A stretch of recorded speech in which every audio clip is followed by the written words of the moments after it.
Olá, eu sou o Guilherme Alf e esse é o podcast O Investidor de Relacionamento by Inexperiência. Não é inexperiência nem experiência, é inexperiência em todas as plataformas digitais. Está no ar mais um episódio de toda quinta-feira.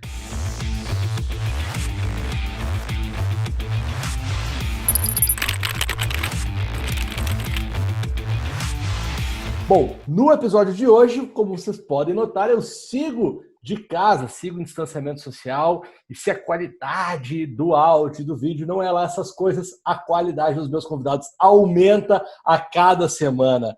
Além de ser um grande jornalista, além de ser um amigo, além de ser um ótimo youtuber, se inscrevam no canal dele. Escritor e outras delongas, é gaúcho, o que por si só já diz muita coisa. Meu convidado de hoje, Chico Garcia, seja bem-vindo. Grande Guilherme Alf, uma honra participar do teu podcast, no qual sou ouvinte desde o surgimento. Acho que tu é um dos caras assim que eu mais tento seguir, né, pela tua importância, cara. Tu realmente é um cara que a gente admira porque a tua capacidade inquieta, né, de inquietude empreendedora nesse meio tão difícil que é empreender no meio da comunicação, de relações públicas e tudo mais, é muito complicado.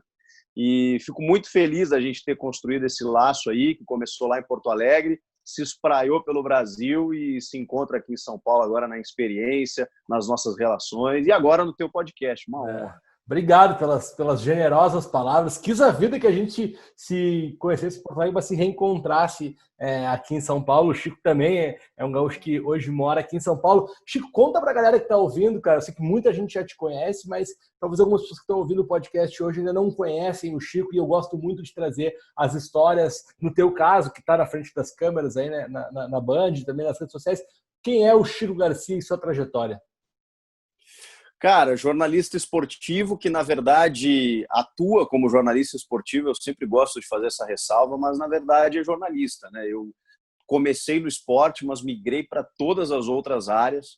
Cobri desde o buraco na rua até a entrevista com o ministro, fui produtor, basicamente no rádio, né? Durante todo o começo da minha trajetória, os primeiros 10 anos ele foi apenas no rádio. Depois fiz um curso de arbitragem lá para migrar, para voltar para o jornalismo esportivo, né? Ainda já na Rádio Gaúcha. Eu lembro.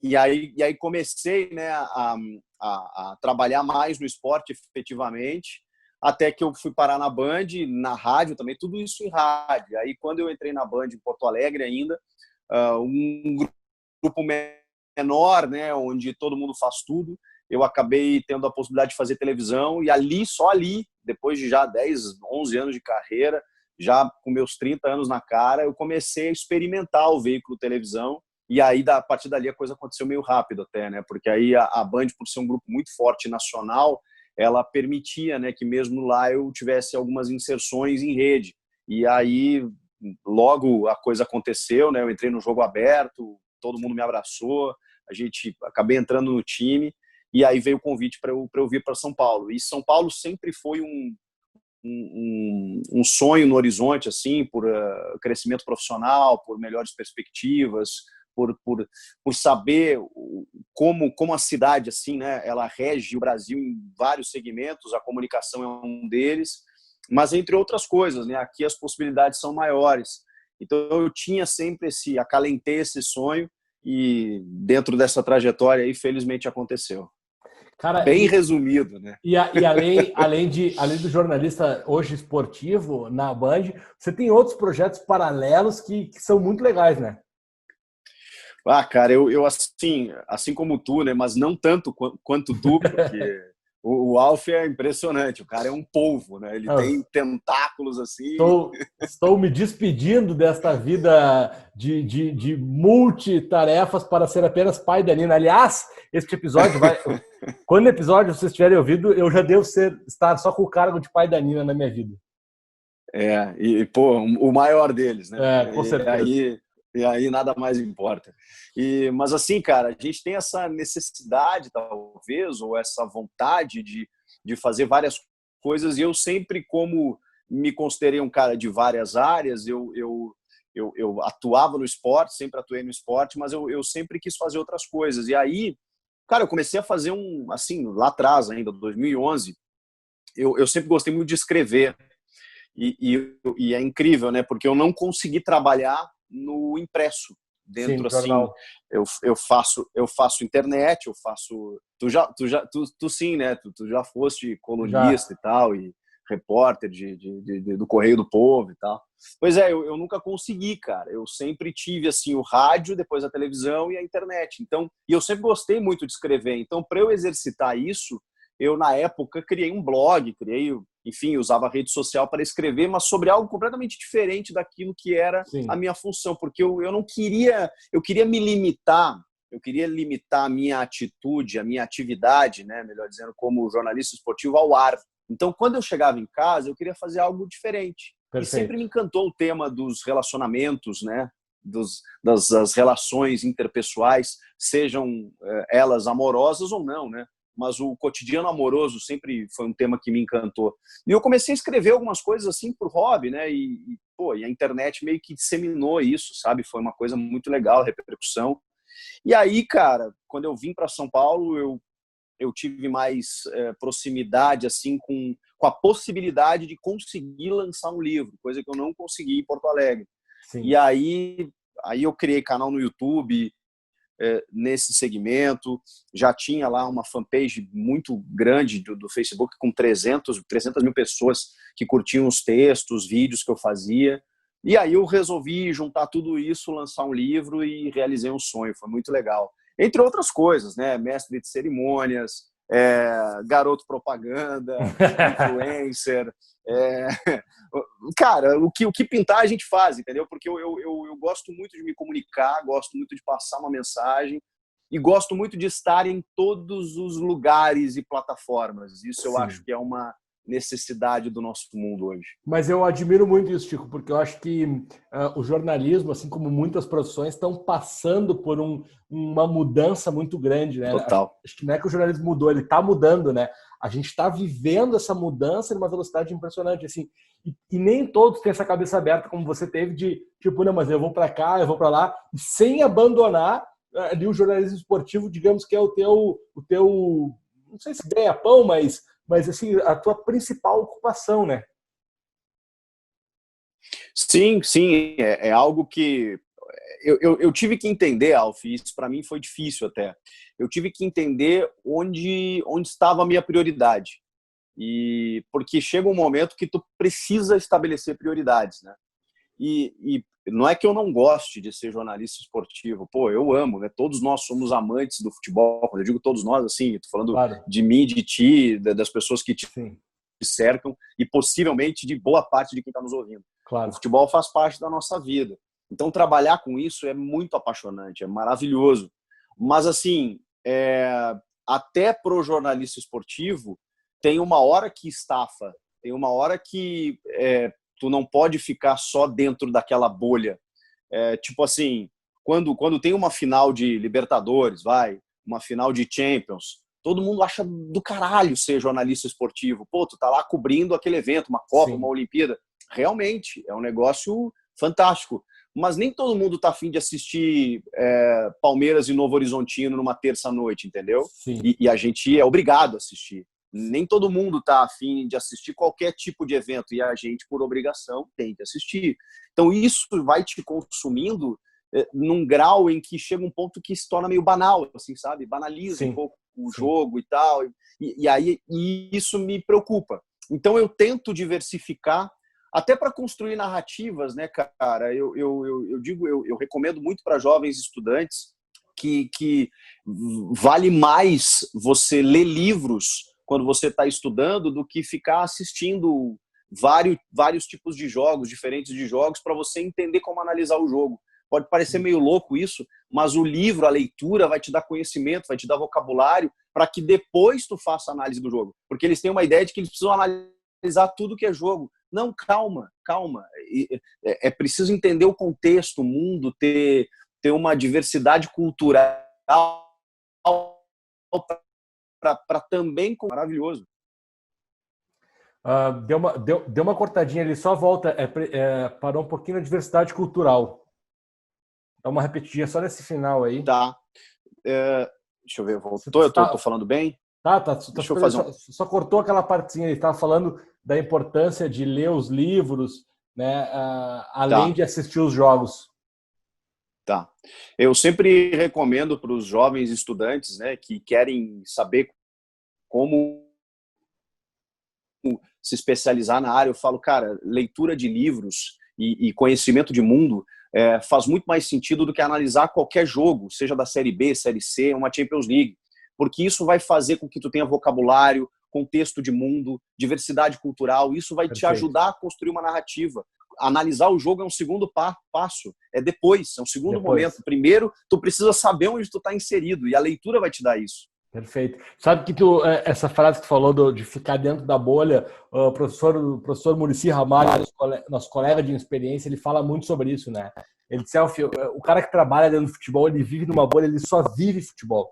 Ele fica dentro daquilo, então ele fala muito agora que ele se aposentou, da oportunidade de viver outras coisas, né? E isso é até saudável mesmo enquanto você está dentro do futebol, né? Claro, porque, assim, a gente não pode, eu sempre falo isso também, a gente não pode ficar alienado dentro do microcosmo chamado futebol. Futebol é incrível, maravilhoso, tem tudo ali dentro, traz muitos ensinamentos, especialmente para quem está dentro, né? Como é o caso do professor Muricy. E a gente, de certa forma, que tá mais próximo do que o torcedor, porque a gente, né, tá na zona mista, tá entrevistando, sente o cheiro do vestiário, vê os treinamentos, vê os bastidores, conversa com muita gente. Então a gente também tem um entendimento mais assim interno do negócio. E é muito bom, porque o futebol traz muitas lições e muitos aprendizados. Mas, cara, existe algo gigante no entorno. Isso está inserido, mas eu não posso deixar de ignorar muitas vezes o contexto social do futebol, da necessidade que muitos atletas têm, e muitas vezes eles não sabem se comunicar por conta da criação que tiveram, da falta de instrução. Então, tudo isso é um leque que vai abrindo e que muitas vezes o cara vai olhando só no aspecto micro, né? Pô, esse jogador ele não sabe da entrevista, tá, mas peraí, conhece a história dele, sabe como ele foi orientado. Pô, a gente estava falando com o Rony esses tempos, do Palmeiras aí, o cara saiu da zona rural de uma cidade no norte do Pará. O cara morava numa casa de barro, dormia numa cama de papelão. Sabe qual é a chance de um cara que sai de lá dar certo no futebol, jogar num grande clube do Brasil, na elite? Muito assim, mínima. Cara, é mínima, entendeu? Mas tu só entende isso quando tu olha para o lado, quando tu lê, quando tu pesquisa, quando tu te informa. Senão, tu fica só na bolha ali do noticiário esportivo. Cara, a gente está falando um pouquinho de dentro do futebol, né? Eu queria abordar esse aspecto contigo, que é o seguinte: como é que são essas relações com essas estrelas do mundo do futebol, com esses caras que são famosos, que ganham milhões, com treinadores como o professor Muricy, que não era muito fácil de lidar? Como é que é esse ambiente para se relacionar nesse ambiente? O cara deve ter que ter muito jogo de cintura, né? Tem, porque é um jogo em que muitas vezes tu precisa criticar, tu precisa... E ninguém gosta de ser criticado, ninguém. Sim. Mesmo que o jogador saiba, o treinador saiba, mesmo que eles saibam que eles estão expostos ou sujeitos a isso, ninguém gosta. E eu sempre tentei levar a minha condução de carreira no seguinte sentido: toda crítica pode ser feita e toda pergunta pode e deve ser feita, desde que você saiba como. Existem maneiras, né, de você criticar e de você fazer determinadas perguntas. Então, por isso, eu nunca tive assim, problemas. Já tive alguns confrontos, mas de ideias, de argumentos, enfim. E outra, se eu tenho o direito de perguntar, o cara tem o direito de responder. Claro. E não quer dizer que o tom que ele vai me responder seja o adequado, mas é uma opção dele. Eu não preciso entrar no mesmo tom que ele. E como eu preciso desse cara, entre aspas, né, a gente precisa para, digamos, sustentar a nossa relação, a nossa o nosso consumo, né? A gente precisa entrevistar esses caras o tempo todo, a gente precisa estar mostrando eles. Também existe um limite, né, de onde a gente pode ir. Eu sempre tive, e talvez até isso seja um defeito, não uma qualidade.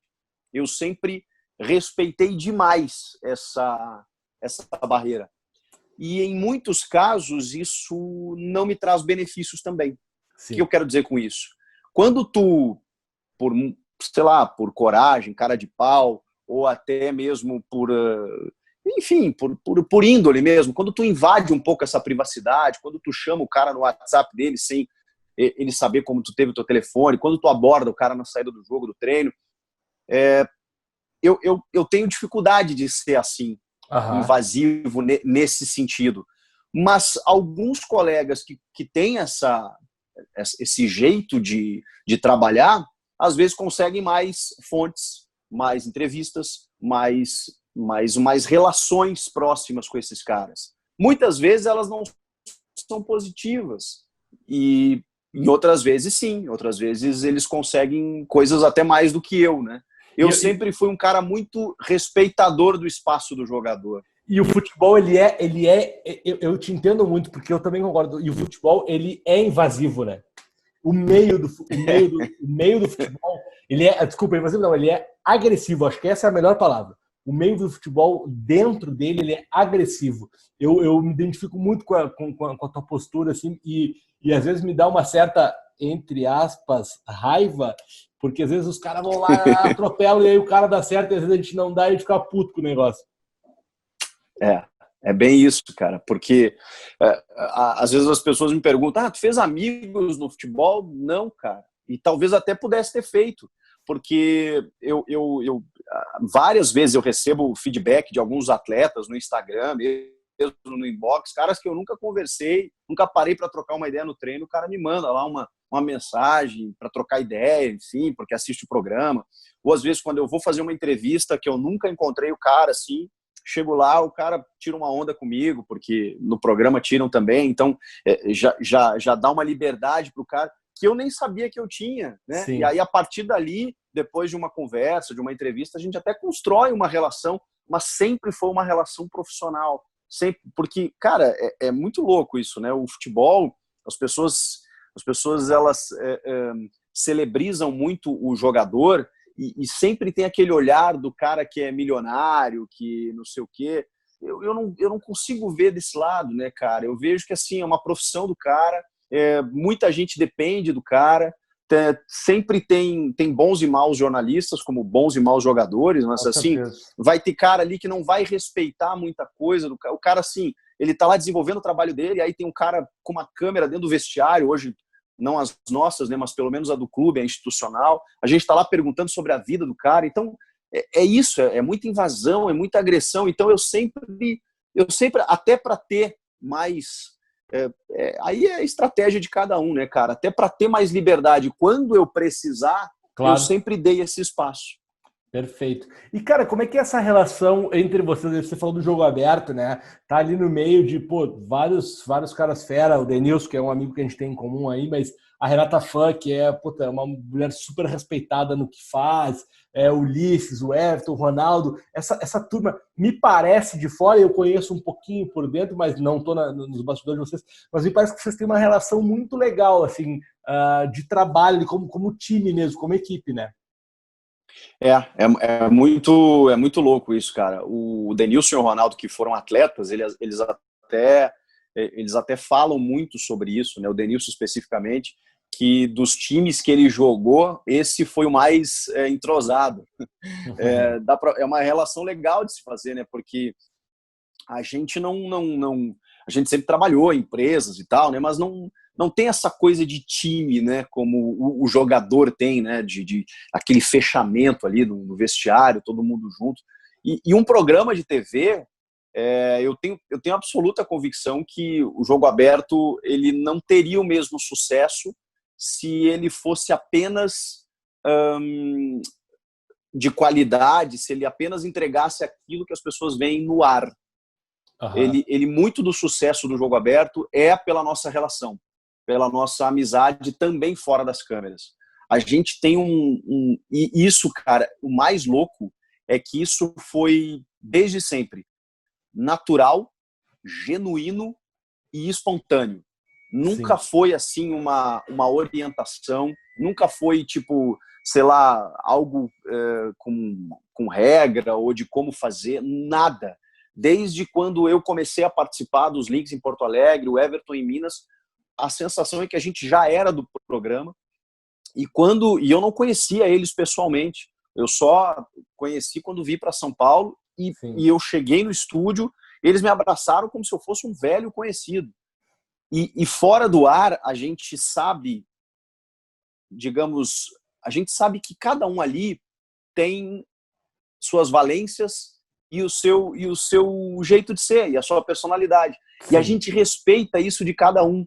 E o respeito também significa você zoar um pouco. Também Claro. significa você... Aliás, eu falo isso pro Denilson muitas vezes.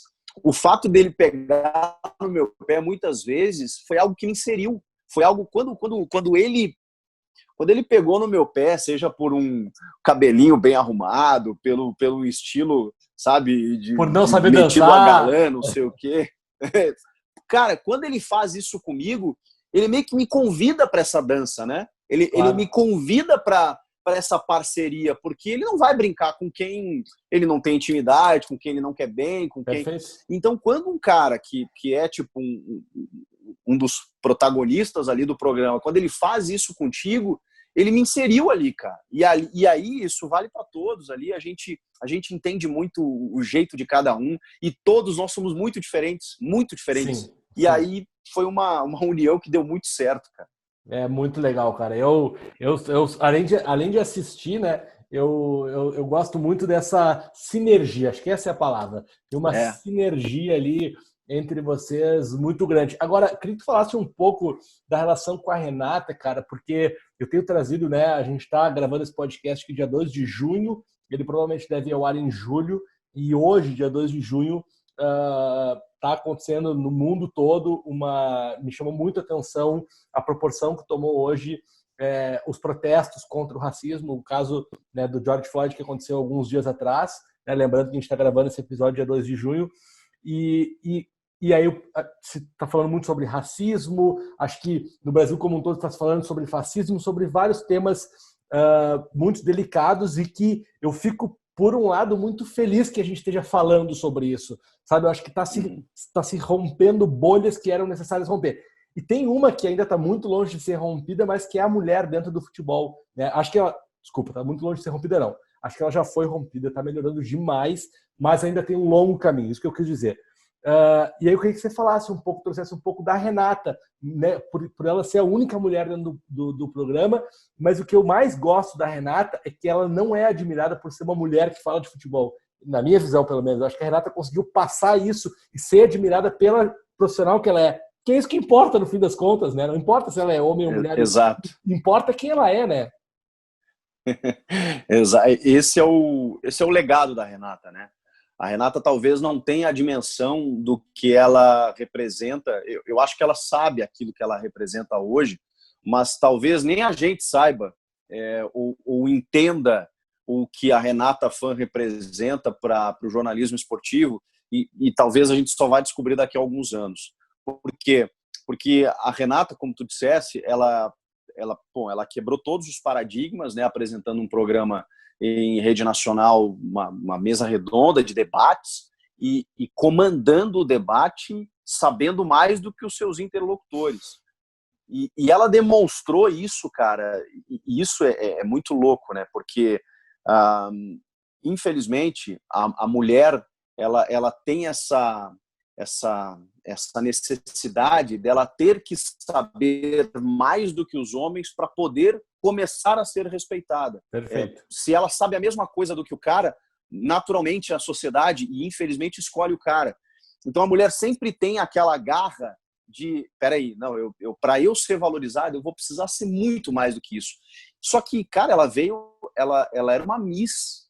Então pensa todo o estereótipo possível que pudesse rotular ela de forma negativa, ela foi lá e rasgou isso, porque ela trouxe, né, a elegância, a postura e a beleza de uma Miss e mostrou que ela tinha muito mais do que isso para oferecer. E aí, hoje, realmente, cara, ela entra num patamar de uma âncora de um programa esportivo, tanto que a Renata já foi convidada para fazer outras tantas coisas de outras áreas e a parada que ela gosta é aquilo, é de falar de futebol, porque ela realmente consome futebol, ela assiste o futebol, ela tem cultura esportiva, ela não só foi criada no meio do futebol e sempre acompanhou, como ela estuda muito para poder exatamente debater com a gente.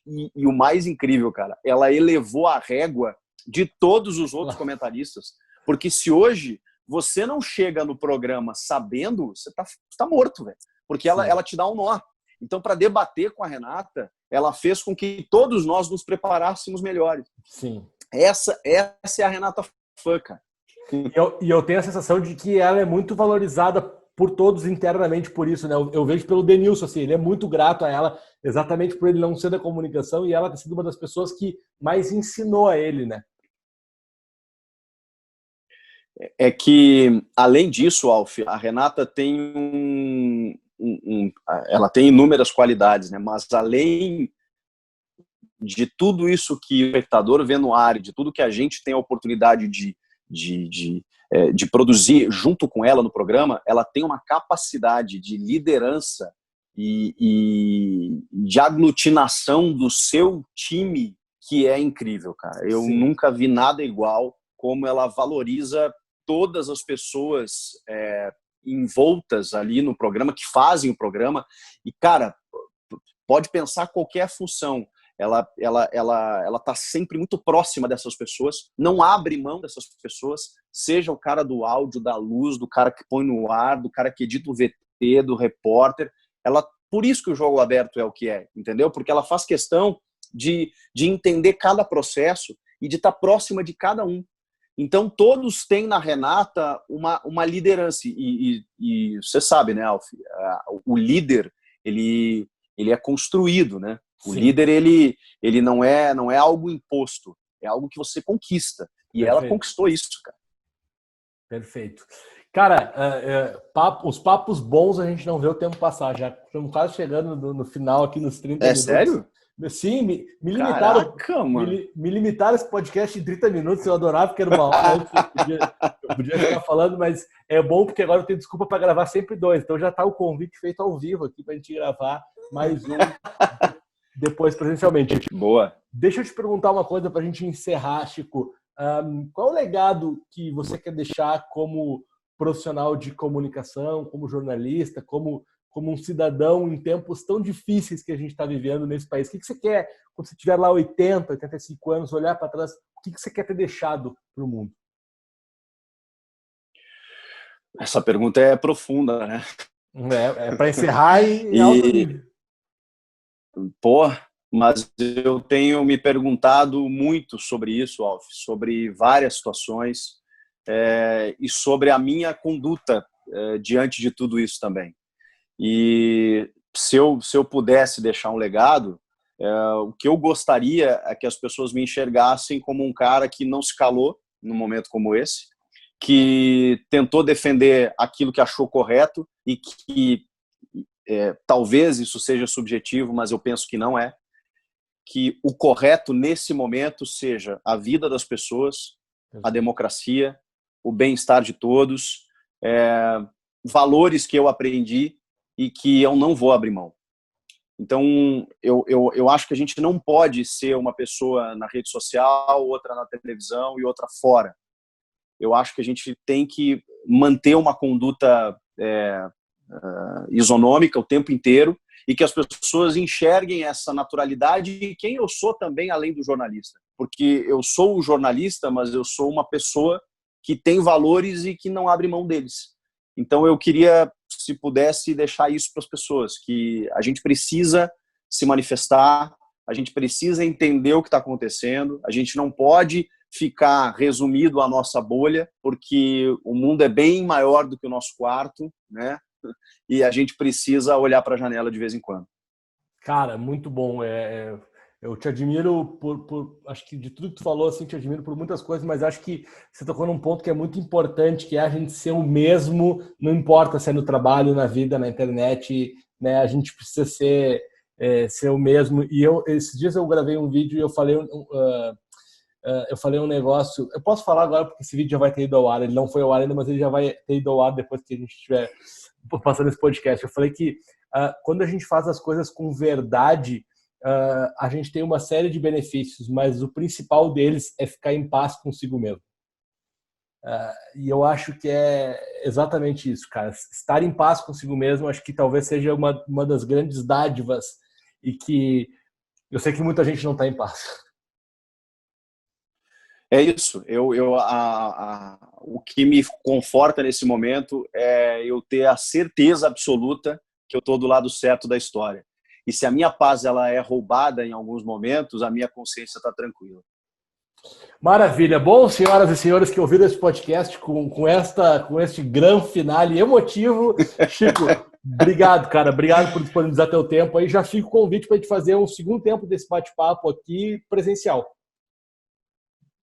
Pô, já estava até marcado, né? Mas aí veio essa pandemia, a gente até já tinha marcado para se encontrar. E tomara tudo passe logo, a gente consiga fazer isso. Foi um prazer, uma honra. Estou sempre à disposição. E boa paternidade aí, muitas felicidades para o papai do ano. Obrigado. Gente, é isso. Investidor de Relacionamento volta na quinta que vem aqui nos canais e nas plataformas digitais da Experiência. Um grande abraço.